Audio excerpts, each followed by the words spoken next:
haven't seen you later this week, but yes, haven't taken you. Stephen, Illinois Governor Pritzker just called for mass protests and disruption, saying Republicans cannot know peace, while Trump's border crossings are down 95% and ICE is locking up 800 criminals. Is Pritzker inciting insurrection, and will DOJ take action?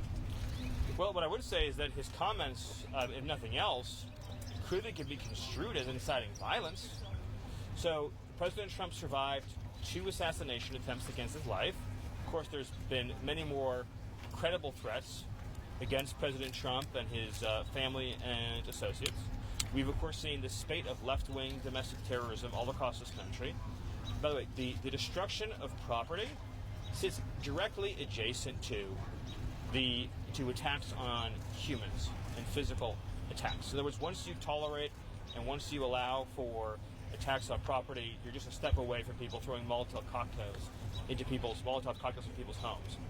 And you've even seen some, I think one example of a formerly prominent Washington Post journalist who seemed to be celebrating the murder of a healthcare CEO, right? Health insurance CEO. And that's the point we've reached in this country, where people are engaging in rhetoric and behavior that puts the lives of public servants in danger, puts the lives of conservative Americans in danger.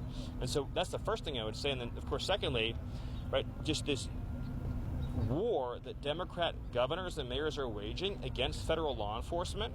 I mean, this is nullificationist behavior. This is secessionist behavior. Where this thing, they don't recognize the supremacy of federal law enforcement in terms of protecting the lives and livelihoods of American citizens against a foreign invasion. We've never seen anything like it. And, of course, the result of their conduct is that they're allowing illegal aliens to go free and rape and murder their own citizens. So I can imagine having a leader in a city or a state that would privilege the well-being of illegal alien murderers over their own citizens, but that's where we are right now. Mr. Miller, I'd like to ask you about